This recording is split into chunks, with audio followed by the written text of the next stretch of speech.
Hey, what is going on, guys? My name is LuckyBunz, and in today's video we're going to be going over my 31-0 winning streak in Season 1 of the Go Battle League. Now this was an intense climb, guys. I never expected for this to happen. Like, I was hoping that I would get a couple winning streaks here and there, but never a 31-0 winning streak. Like, this was phenomenal. So as we start off with our first match, you can see right there that the opponent did switch lock themselves, which gave me a significant advantage against them. And I've already talked about this, guys, in my past two videos. Switch locking yourself in Master League is one of the worst things that you can actually do, because more often than not, your opponent is going to have a counter to whatever you're trying to counter them with. So it's just really bad if you get yourself switch locked, and it's why winning the lead advantage is just so important. And I've emphasized this in my last video a lot. I know a lot of people don't actually believe that it's actually a thing, you know, as far as winning the lead advantage 3 to 4 times using the method that I went over, and that's completely understandable. The method that I am using, guys, is working for me, and all I can say is that if you want to try it, you're more than welcome to. If it doesn't work for you, I'm sorry it happened that way, but it's been working for me. I can't really explain it, but I've been able to go 700 points, guys. I've been able to gain 700 points from rank 1529, I'm sorry, from rating 1529 all the way up to 2219 using this strategy. And of course, guys, I will go ahead and showcase that as we continue to go through the battles today. So now let's actually take a look at the matches that we have in front of us. Once again, guys, I am going to be running this at 2.5 times speed just so we can actually get through the battles in a decent amount of time. We have 31 battles to go through today, and that would take a really long time if I was going at normal speed or even 1.5 times. It would just take way too long. So yeah, 2.5 times speed. I know that these battles are going through pretty fast, but this should generally give you a good idea of what I was actually going up against. I didn't want to leave anything out just because I knew people were going to comment and be like, oh, that's because you had like very easy matches, right?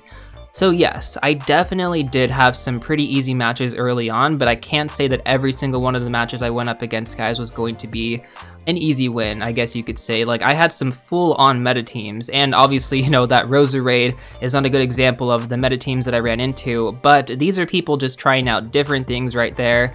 And running Rosa raid, running Rhyperior, especially Rhyperior is a meta pick for the Master League. Rosa raid is definitely a little bit strange, but some people may be trying different stuff out. I mean, Rosa raid does hit Kyogre pretty hard. Against Dragonite would just body through it, and then Lucario, so I mean, it's an interesting lineup to say the least. Lucario, Rhyperior, and then Roserade.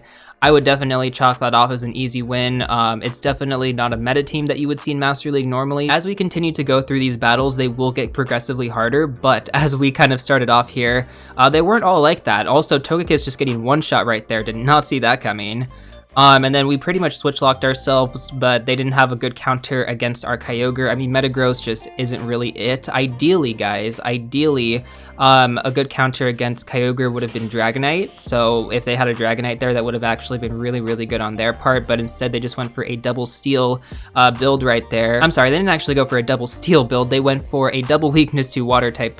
So that is definitely a flaw in their team build right there. And so right here, guys, we have a meta build. We have a Dialga.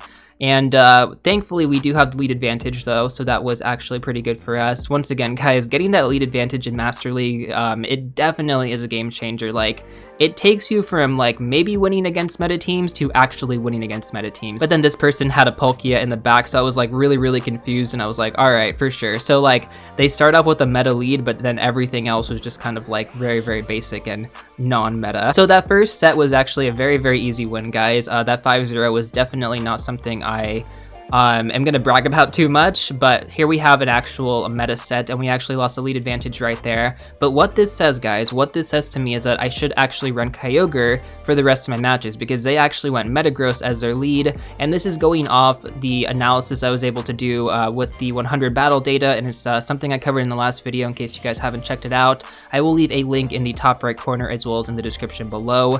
But we are actually handling this battle pretty well despite actually losing the lead, and that's actually pretty important. Just because you get the lead advantage, it doesn't mean you're going to be guaranteed a victory. It does help you, but it's not going to carry you. So we went ahead and shielded that Meteor match from Metagross, and their last Pokemon was Lucario, which is going to take a bunch of damage from Togekiss. I mean, Charm is just plowing through that thing, guys. And I went for the Ancient Power there, mainly because I didn't think I was actually going to get to the Flamethrower. And so now we're actually going ahead and we're switching our lead to Kyogre, guys. Once again, this was the strategy that I talked about in the last video. And we have our first matchup is actually going to be Roserade, so we got the lead disadvantage, even though we swapped into Kyogre. But trust me, guys, I picked Kyogre because we had that Metagross as our first lead in the set. So I'm still going to stick it out with Kyogre, don't worry. I'm not going to switch my lead to whatever Roserade's counter would have been. I'm going to continue using Kyogre here, but thankfully we are handling the situation. We're going for the Hurricane on the Dragonite there, just bodying it down with the Dragon Breath. The Dragon Breath just plows through Pokemon, guys. Like in worst case scenarios, you know, at least with Dragonite, you can actually just like body your opponent down. And they went ahead and quit early there, mainly because they already knew that they lost. Togekiss against Machamp, that's just going to body it through, so... Yep, and then we have a Gyarados lead, so once again, guys, we're sticking with my strategy here. We're just going with that first counter to our first lead in the set, which was Metagross, and in this case, it's going to be Kyogre.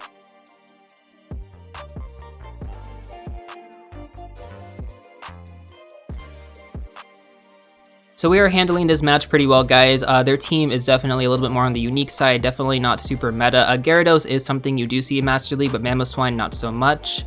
So again, not all these matches are going to be like super crazy, but like I said earlier on, guys, as we continue to climb through these battles, the matches do progressively get harder. So some of these people, they do have meta Pokemon. They're not always maxed out, but they do have the meta Pokemon. They are using the right lineups. A lot of their Pokemon are level 35 as well, which is something I was doing in preseason a lot. Even, you know, early on in Master League, I was just kind of using level 35 Pokemon like my Giratinas. I was using those a lot, but then I kind of came to the conclusion that I was like, you know what, guys, if I actually want to climb, if I actually want to potentially get to rank 9, I have to go with my best possible setup. So that means I have to go for sure with Pokemon that have 15 attacks so that they actually win the mirror match, or at least they, you know, get the CMP tie.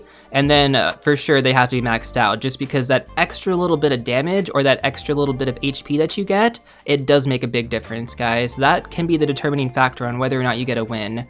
And I didn't think I was ever going to get that invested in Go Battle League where I would actually like really stress IVs, but I've actually gotten to that point now where I'm starting to realize, hey, good IVs are actually really, really important. Like you can kind of get away with that for a bit, but as you start to get higher into the ranks, as you start to get higher into your rating, you're gonna run into opponents that do have the ideal PvP IVs, and they are going to smoke you out, guys. I mean, seriously, like they'll get one extra hit off, they'll tank a little bit longer compared to someone who doesn't have good IVs, and trust me, that's just the biggest difference when it comes down to it.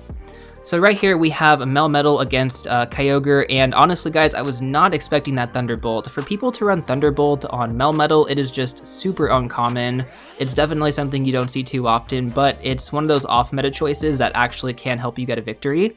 But Kyogre is just, you know, handling this. We're going up against that Swampert, we're taking it down. Pretty much the rest of my Pokemon are good to handle this. Dragonite's not going to take too much damage. So yeah, you know, we're definitely good in this situation. They run in with Rhyperior, and we are kind of, I guess, a little bit stuck because Rhyperior does have the advantage over Dragonite and Togekiss, and I was really, really nervous about this, guys, because our Kyogre is already dead at this point, and they actually have the Rock-type fast move, so... Most people don't run that. Most people actually choose to run the Mud Slap instead, but this guy actually decided to go with the Rock. And somehow at the end, guys, we ended up getting the boost and pulled off that victory. That was just super crazy, getting us another 5-0. Very, very close because, you know, not having that Kyogre in the end, we almost lost that match. Like, it was so crucial against the rest of their team, but most of their team, guys, was actually something that we needed Kyogre for, so... It is what it is sometimes. You know, once again, guys, you can have the lead advantage, but your team build goes such a long way, but it's not always going to get you the victories that you so desire, because some people's team builds are going to effectively counter yours, whereas they won't effectively counter everything. It's just how it goes. Honestly, that's where getting matched up with certain Pokemon, you just already know that you're going to lose because of the certain team builds, right?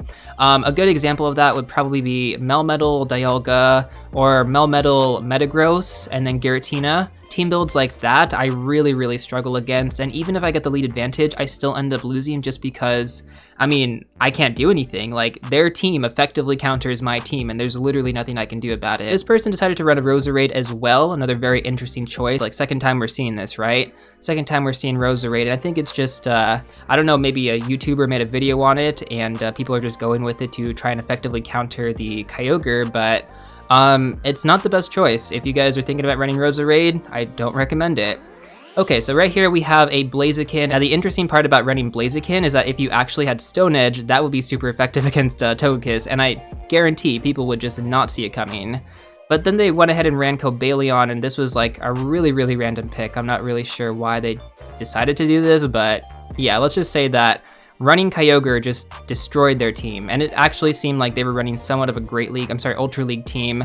That Giratina altered, I don't get it, honestly. I'm going ahead and I'm sticking it out with the Togekiss right here, and that actually does do some pretty good damage against Tyranitar because it is super effective.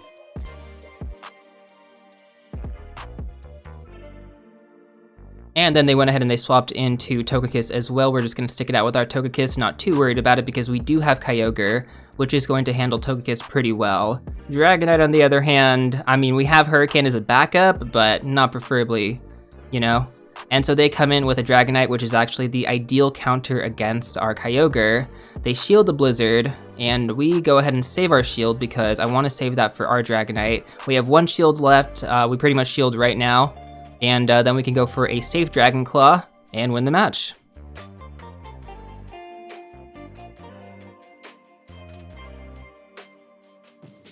And there is another 5-0 victory, guys. So now we are currently, I believe, 18-0 at the moment. We had 3 wins previously from the last set, so this is pretty much just going to feature my, I guess, 28 victories until I ended up losing. But so right here we had the Rhyperior lead. We're going in with Kyogre.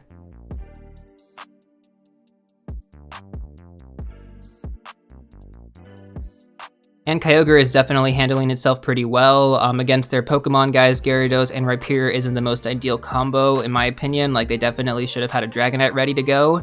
That would have been actually a really good pick. And so now we're coming back in with the Dragonite, just trying to body this thing down, guys. We do have Kyogre in the back there, but ideally I do want to get rid of this Rhyperior, so once that is down, they have their Mewtwo left over. Once again, you see very interesting team builds, and we just murder it with a Hurricane. Like, seriously, like one shot with that Hurricane. Unbelievable. Hurricane packs a big punch. And so because we actually had Rhyperior as our first lead, I decided to run Kyogre as my lead for the rest of the set. Once again, guys, this is a strategy that I've been using. I don't know why it's been working, but it has. Just consistently for like so many sets, this has worked for me. And it doesn't always work, I will admit that. It doesn't always work, but most of the time, I feel much safer running this. We ended up getting matched up with Melmetal, which is going to have the lead advantage, but it's my best case scenario, to be honest. Like, it is my best case scenario. And then they come in with the Latios, and we just come back in with the Togekiss and murder that thing. He already knew, guys. He or she already knew, I'm not really sure. But yeah, they already knew that they were gonna lose, so they quit early, and there's nothing wrong with that, guys. There's nothing wrong with quitting early. Right here we have a Machamp lead, so Togekiss would have been the ideal lead, but Kyogre actually is a pretty good lead as well. It is going to win the matchup here. And they go for a shield right there. Not too worried about it. We're going to shield as well, just so we can knock this thing out. All right, now we have energy gain for the Surf. We're gonna try and run the Blizzard, I believe. Yep. So we go for the Blizzard, try to hit him with an unsuspected Blizzard, and it actually works, guys. We just one-shot that thing pretty much. And now they have Gardevoir, so we just go in with Togekiss, and I have a shield left, guys. We can just body that thing down. I am not even concerned whatsoever if they have a shield left, and I can just body them down. Moving on over to our next set here. Let's see what we got. So we got a Gyarados lead, definitely a pretty good option with my Kyogre here.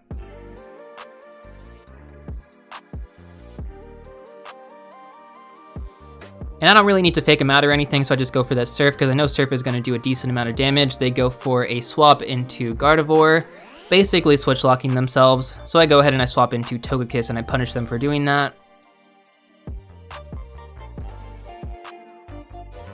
And now that Gardevoir is down, they come back in with the Metagross. We're going to go for the Flamethrower.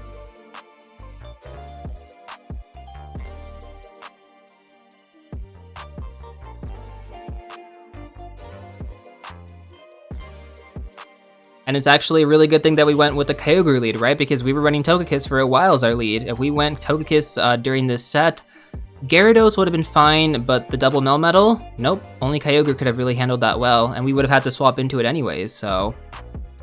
really good shield right there. I was actually not expecting them to go Thunderbolt, but they actually went Thunderbolt once again.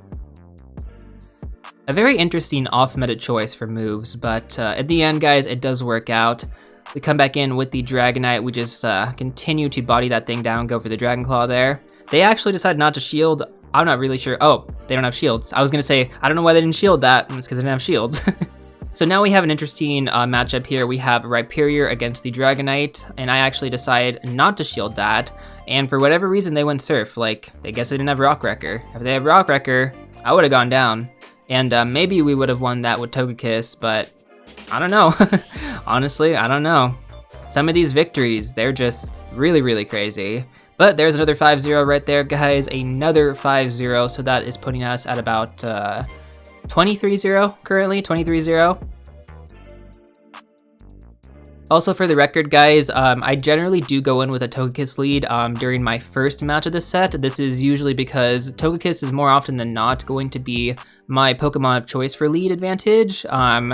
On the off chance that it's not, I do go ahead and I switch for the rest of the set, but most of the time it is, and usually if I can win that first match, it's a lot safer to actually get the 5-0, so that is usually why I go in with the Togekiss, because in the last set, I just went in with Kyogre right after we found out that our first lead was going to have a disadvantage, or sorry, not a disadvantage, it was Melmetal, so, but it was going to be the best option. Anyways, what I'm trying to say here is that I run Togekiss first to kind of scope things out, and more often than not, it usually does work out. So going back to our matches here, we have Togekiss launching that Ancient Power on Giratina Origin form. We are going to shield this because I do need to body this thing down. Very, very important. They go for a switch into Kyogre. I'm sorry, into Gyarados, what am I saying? They go for the crunch, knock us out, we come back in with Dragonite, and we're just gonna farm up some energy, get ready for that Dragon Claw. It's gonna take super effective damage. Boom, almost dead, body it to the floor. Goodbye. And now we have another Machamp lead, so running Togekiss as our lead was definitely the move, guys. Once again, my strategy continuing to work. I'm not really sure why, but it is. And yeah, they actually just went ahead and quit. They were just like, hey, my Machamp, it's out, GG, let's move on. Next match of the set, we have a Magnezone lead, something that I was really only seeing like maybe from 1600 to 1800 rating. I have not seen Magnezone since. It's definitely an unpopular pick, but it does kind of mess up my team. Mirror Shot and Wild Charge can wreck Kyogre, as well as Togekiss. So it is definitely a problem, and they had a Dialga there to, you know, switch into, but for whatever reason, they decided not to shield. Also, their Dialga isn't maxed out, so do keep that in mind as well. Because it wasn't maxed out, I would definitely say that's a big reason why we won this match. If that was a maxed out Dialga, they would have done a lot more damage against Dragonite. Like, seriously, Dialga murders Dragonite, guys. So once again, Magnezone, just a heavy hitter against a Togekiss right there. We had no shields left either to block it. And thankfully, Machamp is all they have left, and I knew that we could take that thing down.